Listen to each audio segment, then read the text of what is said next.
My topic today will probably rub so many black people the wrong way, but I feel like this is the truth. So I'm going to say it anyway, regardless of how so many people might feel about it. And it's one of those when you say they start calling you a sellout or whatever. And I don't know who I would have sold out to, but I feel like in general, black people, especially in Africa, we are lazy people. We tend to be lazy in general as black people, especially in Africa, and also lazy with little to no ambition at all to become any better. Society, I know it is complex how societies are built or evolve, and as a people, we adopt certain traits because of so many other reasons of our history and our past and all that. I'm not going to get into all those complexities. The majority are very, very lazy and with no ambition at all, with little to no ambition at all. We are average at best. We do not have the drive. We do not have the thing of wanting to compete. You take it from the average person to all the way up to the leaders, even the leadership that we have. We see these traits in them as well. I don't, sometimes the level of education, I tend to understand it that way, that the level of education that you have tends to affect how ambitious you become, or how you start understanding things, and how you interpret things in the environment, and how you would wish to have more. Necessity is what drives us, not ambition. When we have to work because we have to work, when we have to work because we are enslaved, when we have to work because we are slaves in the colonial era, this is only when we work. Even when some black people create some sort of businesses, or some little businesses just to survive, because there's no employment, because there are no jobs. You become a carpenter, you become a small scale farmer, you become a vendor on the roadside. It's just necessity driving us, but not ambition. you know that person there is only gonna do as much as possible, as much as just in so that they can get by, just that, so that they can survive. Not uh, there's no drive to try and thrive, to try and get any better, to try and become extraordinary. There's no mindset of I want to become a millionaire doing this that I'm doing.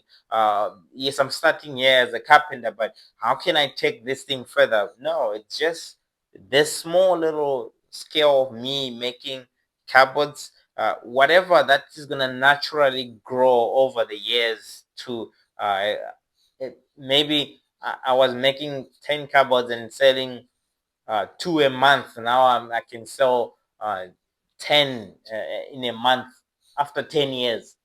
That's it. That's about it.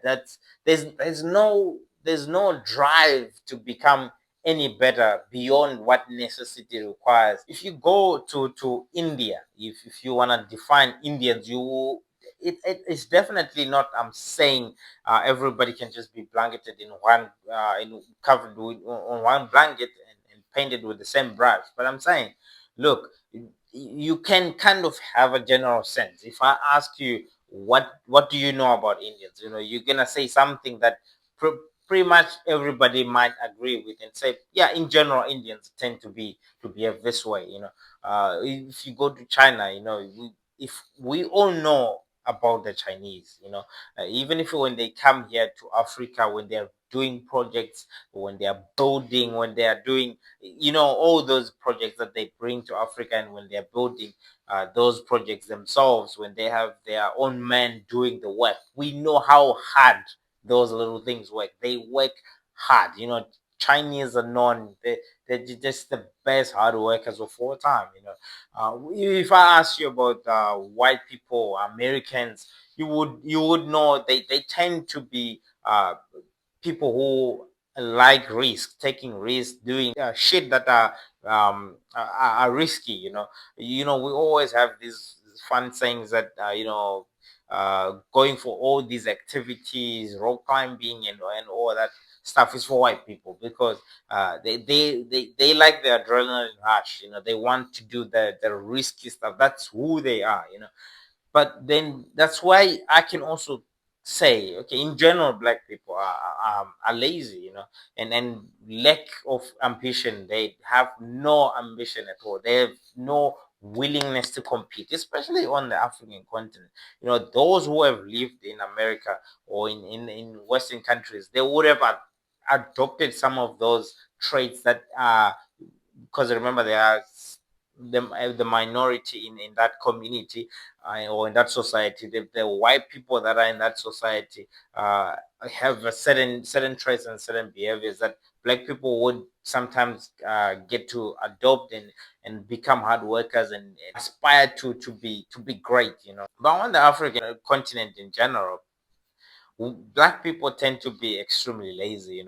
If you have been any position of leadership in companies, or where you're leading groups of people, your average black person, bro, the black people are not willing to work that much. We only work hard as much as we need to. We keep it within the threshold, average at best, just good enough not to be fired. There's no willingness for the upward mobility. There's no willingness to do extra. There's no ambition to try and get better. As long as I have a job, we good. And I'm just gonna do as much as I can to stay at that job and be average.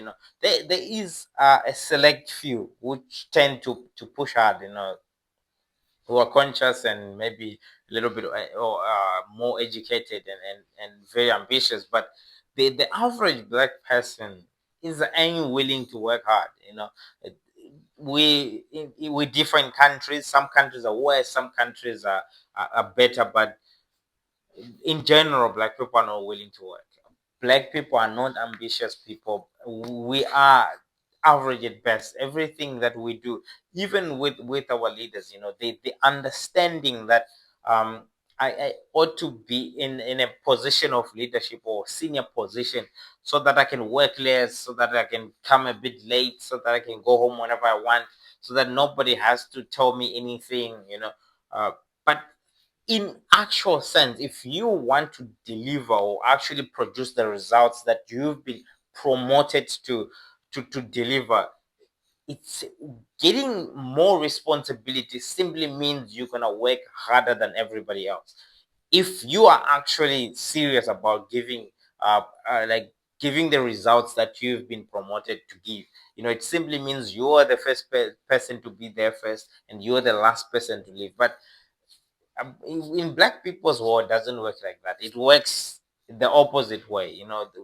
We just want to do as little as possible so that we can get paid and go home. We want the top positions, or managerial positions, or leadership positions, senior positions, not because we want to of what we can contribute to the company or to an organization. No, but just because of the perks, that because it means that nobody has to control me anymore. I'm the one who is in charge, and I can come whenever I want and I can leave whenever I want.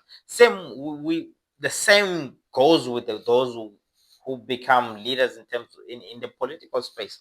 Your MPs and your senators and your ministers. It's the same mindset. That it's not. We don't feel like, wow, this is now a huge responsibility, a huge task that now I'm actually gonna have to work very, very hard and extremely hard in order to deliver the mandate, in order to serve the people. No, it doesn't work like that. Maybe we come from a background of dynasty and kings and kingdoms that just treat themselves as royalty. But that is, I think, on its own. I mean, we have continents and countries that are built at the back of hard work. We know, we can talk about the Japanese, we can talk about the Chinese, people who work very very hard, to, you go to China, you would see a 70-year-old and still carrying baskets of fruit, going out to the market, working hard. They will tell you they've done this for years, you know but with black people, it doesn't work like that. We just not wired that way, to want to work hard, to want to prosper, to want to push the continent to the next level, to want to push our countries to the next level. We not competitive. uh, our leaders and our African leaders, our politicians, our presidents, they're not thinking in terms of how can I put the continent on the global map? How can I put my country on the global map? How can I make my country competitive globally? How can I make my this continent compete globally? How can we start the biggest manufacturing steel manufacturing company, since we have uh, these natural resources? How can we grow? What can we do, to make it big and develop and do that? We don't think like that, average at best, just enough not to get fired, just enough to be elected, uh, just enough to please my supporters, so that they are get elected next term. This is a detriment that is really really costing Africans, because on the other hand, if you are also ambitious and you have the drive, and you have so many young people, we can say Africa is a young continent. It is a very very young continent, but those young people are not that ambitious. They do not have uh, a serious, strong drive driving them to aspire for greatness, for themselves and for the continent, for their countries and their communities. Because if you had that kind of drive is unstoppable. Let me tell you this.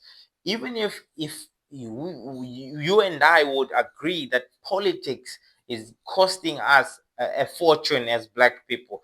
Politics is deterring us from becoming what we would like to become. If young people in Africa had a real drive and a real aspiration to become great, they wouldn't tolerate the political situation in Africa. We would have a serious revolution in Africa, and that would never tolerate the poor leadership that we have. But our young people are just average at best. It's just a few who thinks above, outside the box, above average, who wants who aspires for anything better, and those voices becomes very little. They can't really make a serious change. Uh, these corrupt and lazy and ignorant leaders can just ignore them. They don't have to care what that few small group of people think. Africa needs really really needs to wake up. We need to inspire each other. If we need to make a lasting change and impact on our continent and around the globe, we need to wake up. We need to educate each other. We need to inspire each other, because if we were really really serious, and if we really really wanted to take this continent forward in our numbers, we wouldn't tolerate being backwards, being at the tail as we are. you know Everybody else, there's like intense competition on the global scale. On the global economy, there's intense serious competition. You can see countries are not willing to be overtaken. Countries are not willing to be defeated by another country, because they understand what it means for their own people and for their own economies. But in Africa, we don't have that spirit. To be honest with you, we don't have it. That's why we are gonna be at the back and poor for a long time. Because we are okay with being average, with being poor, with being mediocre, and we just drag along. If you are leading a team of black people at work, you kind of need to drag those folks with you to try and get them to actually work, because the majority, they don't want to work. They don't want to work hard, put extra effort. No, just enough to get by. And I understand maybe the level of education affects conscience and consciousness levels, and how your drive is built within you. But yeah, it's so difficult to deal with. Sometimes when you sit down, you would understand why some corporations, when they want to hire the leadership team or management and stuff like that, they will use racism. Some people, we end up complaining, yeah, why are they putting only white people there, and this and that? Why these Chinese people, when they come here, or everybody in their management teams or any senior positions, the Chinese? Because it's because of that sometimes, because they know if you are not willing to work, you can only work under strict supervision. You cannot work hard on your own. Just be there yourself, and then just push yourself. If we give you a position of leadership to lead or command your fellow blacks, and we leave you alone, unmonitored, nothing is gonna get done. There's the company culture will die. Shit is never gonna get done. So they that's why they would rather prefer just put those people who are willing to work, which tends to be uh, none other than us. It's can be in other Indian people, others, Chinese people, white people. And I don't understand this mindset, and we need to get out of it. We need to inspire each other so that we can have a drive to build. We can look back in the history of China. We hear so much in ancient Chinese philosophers who who were think tanks in terms of developing, building, developing themselves. We can go to America, we can go to the West, we find the same. Great leaders who delivered great speeches, who motivated people. Work, work, work, work. Build, build, build. Drew, baby, Drew. Like, let's go. So that they can create this environment where everybody, the American dream. It's a song over and over and over again, making people wanna go for it. But in Africa, it's not there. Our leaders, nothing. They as cold as they get. You never say, uh, yes. When you need some motivation, and you go back and listen to some African leader who wrote a great speech, or who delivered a great speech about hard work and building Africa. It's not there. I mean, they're just there because they're there. They're just dead wood in the cupboard. There is no, let's build Africa. Let's go. Uh, let, as soon as I get to office, I want to deliver. This is what I want to achieve. This is what I want to do. No, it's average at best. As much as I patch the potholes there, little bit, it's fine. The roads are not as bad. It's fine. We can go home and sleep. It's the average mindset that it cripples us as Africa, because everybody is just average at best, from the average person to the leaders themselves. Nobody has the drive. Nobody has the dream. Nobody wants to build Africa. Nobody is saying, come rain, come thunder, come rain what may, come rain or hot water. We are going to build Africa. No more excuses. Let's go. It's not there. It's not there. Average black people are average at best, and we need to work up.